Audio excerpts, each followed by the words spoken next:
विद्यार्थी मित्रों नमस्कार। मैं वीरेंद्र मिश्रा आप सबका हार्दिक स्वागत करता हूं। विषय सामाजिक विज्ञान कक्षा 10।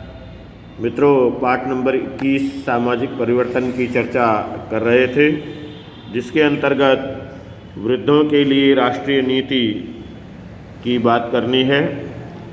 1999 में केंद्र सरकार द्वारा लागू की गई है, जिसके तहत वृद्धों को पेंशन आर्थिक सहायता दी जाती है।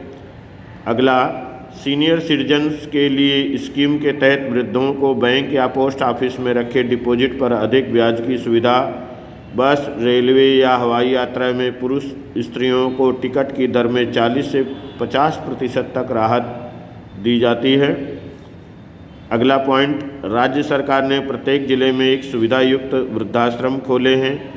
शहरों में वृद्धों के लिए अलग बगीचे खोले हैं। वृद्धाश्रमों में संगीत, योग, खेल कूद और मानसिक क्षमता बढ़े ऐसी प्रवृत्तियों द्वारा जीवन में शांति स्थापित करने का प्रयास किया गया है। वृद्धों की सुरक्षा और सलामती हेतु तथा घरेलू हिंसा, शोषण और अत्याचारों के विरुद्ध रक्षा हेतु सरकार ने माता पिता और सीनियर सिटीजन्स की देखभाल और कल्याण संबंधी कानून 2007 लागू किया है, जिसके तहत वृद्धों को परेशान करने वाले उनकी संतानों को सजा और दंड का प्रावधान किया गया है। वृद्धों की देखभाल की जिम्मेदारी कानूनी तौर से उनके परिवार वाले और सगे संबंधियों को दी गई है। संतानों से कानूनी रूप से भरण पोषण प्राप्त करने के वे अधिकारी बने हैं। केंद्र सरकार ने विशिष्ट योगदान के लिए प्रौढ़ों को सम्मानित करने का कार्यक्रम लागू किया है।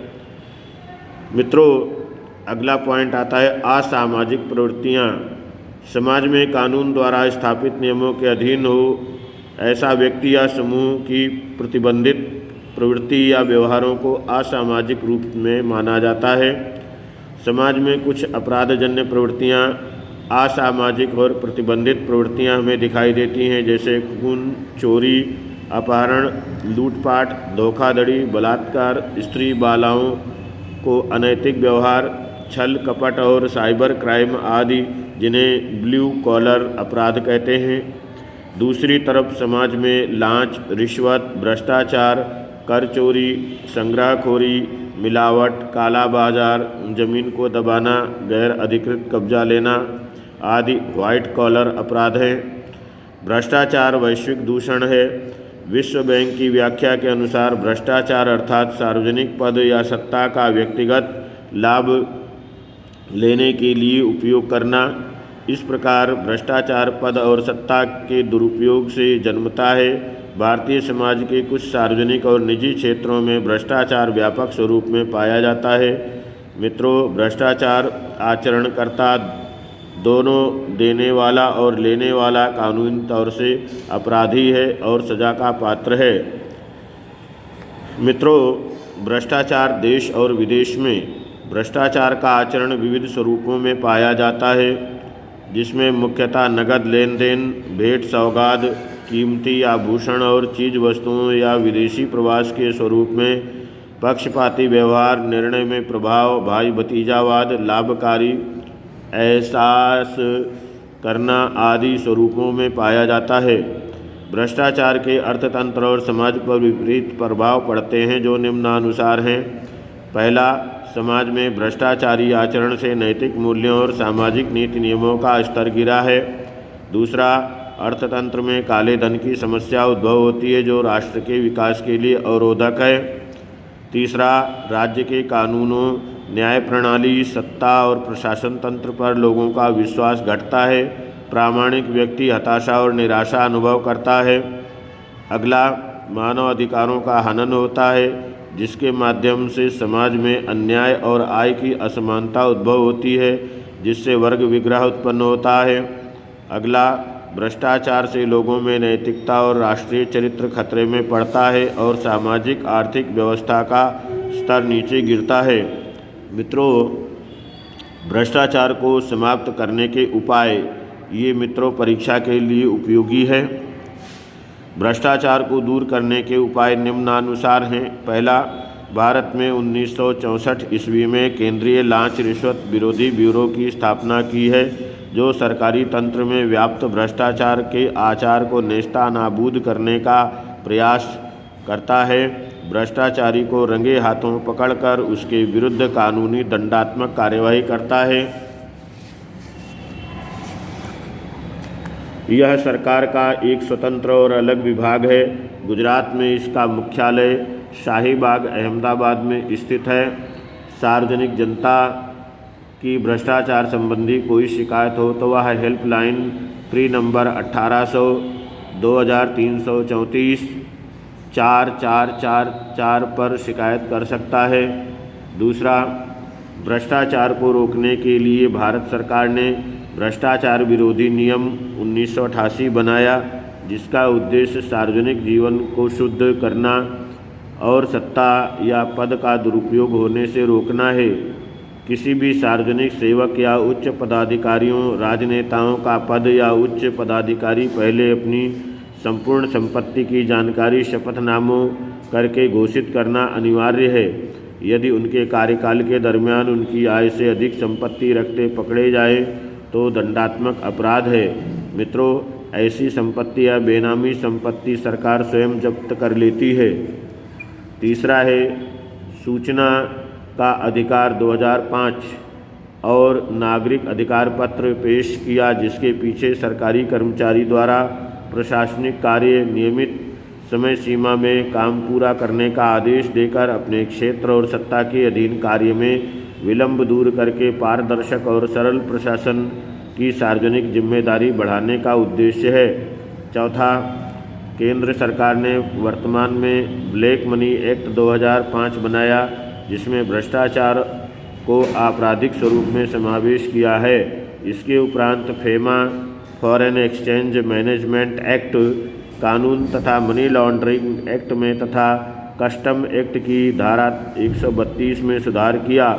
लोकपाल और लोकायुक्त की नियुक्ति करके काला धन को खोजने और भ्रष्टाचार को समाप्त करने के प्रयास किए हैं। पाँचवां, सरकारी अधिकारी द्वारा प्राप्त सत्ता का बेहिसाब उपयोग और भ्रष्टाचार की फरियाद के आधार पर विभागीय जांच का कार्य गुजरात सतर्कता सेवा आयोग गांधीनगर कर रहा है। सूचना प्राप्त करने का अधिकार संबंधित अधिनियम 2005 RTI 2005।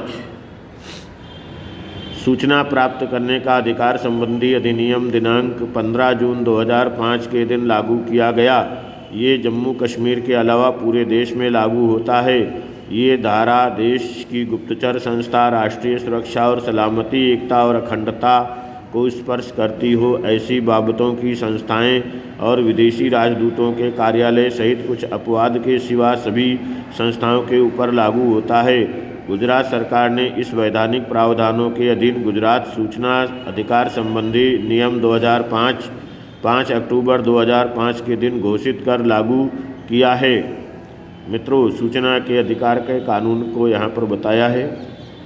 पारदर्शक, स्वच्छ, सरल और तीव्र प्रशासनिक कार्य हो और उसमें जनता का सहयोग प्राप्त करना इस धारा का मूल रहा है।